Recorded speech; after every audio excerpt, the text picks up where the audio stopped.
स्वागत है अभिषेक के यूट्यूब चैनल पे, अभिषेक आईएएस एस्पिरेंट पे। आज बताऊंगा कि आईएएस आंसर राइटिंग कैसे करें यूपीएससी सीएससी 2023 के लिए, 2024 के लिए, 25 के लिए जो एग्ज़ाम देना चाहते हैं। देखो आंसर राइटिंग कैसे की जाती है मेंस की, तो आपको बताऊं कि आंसर सबसे पहले 3 फॉर्मेट में लिखा जा सकता है। कौन कौन फॉर्मेट होते हैं? एक तो आपका होगा इंट्रो, जिसे इंट्रोडक्शन कहते हो। एक आपका होता है कौन? बॉडी पार्ट, ठीक। और एक आपका थर्ड होता है कंक्लूजन, यानी कंक्लूजन। अब देखो इंट्रो में आपको क्या लिखना पड़ता है? 2 से 3 लाइन आप इंट्रो दे सकते हैं, मैक्सिमम आप 4 लाइन, ठीक। इतने में आप इंट्रोडक्शन आप दे दीजिएगा। इसके बाद बॉडी पार्ट्स में क्या होता है कि बॉडी पार्ट्स में आप ये कर सकते हैं कि दो तीन आयाम, ये समझ लीजिए, दो तीन आयाम क्या पूछा गया है, ठीक है। 2-3 उसके पक्ष विपक्ष क्या है, ठीक है, पक्ष विपक्ष उसके बता दीजिएगा। बॉडी पार्ट्स उसके समाधान बता दीजिएगा, ठीक। उसकी समस्या क्या है वो बता दीजिएगा उसमें। इसके बाद फिर तीसरा आता है आपका कंक्लूजन। अब आपको कंक्लूजन में क्या करना है? मोस्ट इंपॉर्टेंट, इसमें आपको पॉजिटिव लिखना होगा, यानी कि सकारात्मक। क्या लिखना होगा? सकारात्मक निष्कर्ष आपको लिखना पड़ेगा। आपको समाधान निकालना पड़ेगा, ठीक है। समाधान निकालना पड़ेगा, विचारों से निकलेगा। अब देखो कंक्लूजन क्यों लिखना पड़ता है?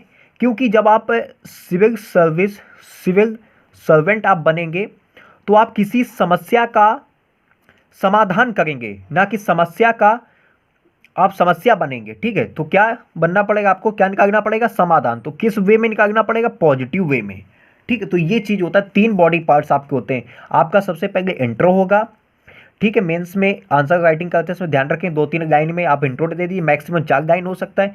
फिर इसके बाद सेकंड आपका बॉडी पार्ट होगा, 2-3 आयाम अच्छे, 2-3 पक्ष विपक्ष उसे बता दीजिए, समाधान उसका बता दीजिए।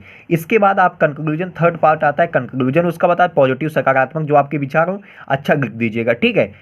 अब इसके बाद देखिए क्वेश्चन को समझना कैसे होता है। देखिए ये क्वेश्चन है, एक मिनट मैं जूम करता हूँ। अब देखिए ये क्वेश्चन है। क्वेश्चन क्या कहता है? हड़प्पा सभ्यता को नगरीय स्वरूप प्रदान करने वाले प्रमुख तथ्यों का वर्णन कीजिए। हड़प्पा सभ्यता पूछा गया है। क्या पूछा गया? हड़प्पा सभ्यता को नगरीय स्वरूप प्रदान करने वाले प्रमुख तथ्यों का वर्णन कीजिए, ठीक है। अब हड़प्पा सभ्यता के बारे में उसने पूछा है, तो आप बता दीजिए हड़प्पा सभ्यता। आप देखो क्वेश्चन को तोड़ना सीखो। हड़प्पा सभ्यता के नगरीय स्वरूप क्या था? प्रदान कर प्रमुख तथ्यों का वर्णन कीजिए, ठीक है। तो ये चीज ऐसे प्रकार से क्वेश्चन तोड़ा जा सकता है। अब इसको क्या है, इसको इंट्रो बता दो 2-3 लाइन में, ठीक है। इसके बाद इसका बॉडी पार्ट बता दो, आप इसकी समस्या समाधान बता दो, इसके कौन कौन से आयाम हो सकते हैं हड़प्पा सभ्यता में, ठीक है। हड़प्पा सभ्यता यानी कह सकते हैं हड़प्पा सभ्यता न केवल भारत की बल्कि विश्व की विशालतम सभ्यता थी। ये भारत की प्रथम नगरीय सभ्यता थी। सिंधु नदी के तट पर समृद्ध सभ्यता का प्रादुर्भाव हुआ, आगे चलकर उत्तर पश्चिम भारत के विशाल भाग में फैल गई। सभ्यता के 2 प्रमुख स्थल थे। कौन कौन से? हड़प्पा था और इसके बाद मोहनजोदड़ो था। तो ये चीज़ें आपको बतानी होंगी, ठीक है। ये हड़प्पा था तो उसको डायग्राम्स में बता दो, एक हड़प्पा था एक मोहनजोदड़ो था। तो इस प्रकार से आपको बताना होगा, ठीक है। हड़प्पा मोहनजोदड़ो का अवशेष बता दो। नगर नियोजन को देखनी समझ प्रकट करते। यहाँ के नगर आयताकार ग्रिड पैटर्न पर आधारित थे।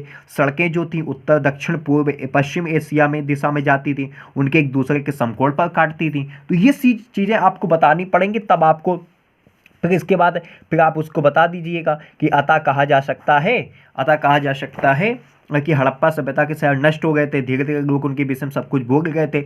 निचला नगर जैसे था, तो उसको ऐसे करके डायग्राम बना दो, यानी कि यहाँ ये गढ़ था और गढ़ को हम लोग क्या कहते हैं? उसको निचला नगर कहे थे।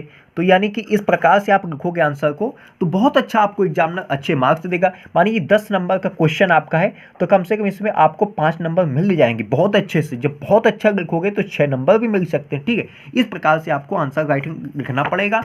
अब देखिए जो आपको मैंने चीज़ें बताई वो आपको ये चीज़ ध्यान रखनी होगी कि आंसर राइटिंग में इंट्रो आपका बहुत अच्छा होना चाहिए, 2-3 लाइन में अच्छा। बॉडी पार्ट अच्छा होना चाहिए, पक्ष विपक्ष बता दीजिए, उसके समाधान समस्या बताइए। इसके कंक्लूजन में आपका पॉजिटिव वे होना चाहिए, पॉजिटिव सकारात्मक सोच होनी चाहिए, विचार होनी चाहिए। बस इतना आपको ध्यान रखना पड़ेगा, बस और कुछ नहीं करना, ठीक है। तो आप लोगों के लिए अब आंसर राइटिंग मैं डेली मैं यहाँ पर लिख दे रहा हूँ, डेली 1 क्वेश्चन लाया करूँगा। तो आप लोग क्या तैयार हैं आंसर राइटिंग करने के लिए? मुझे बताइएगा आंसर राइटिंग क्वेश्चन कैसे किया जाता है, ठीक है। मैं सब कुछ बताऊँगा आपके लिए, UPSC, CSC and state PCS के एग्जाम के लिए, चाहे बीपीएससी हो, चाहे यूपीपीसीएस हो, चाहे एमपीपीसीएस हो, उसके लाऊंगा। तो आप लोग तैयार हो तो आप लोग मुझे कमेंट करके बताना।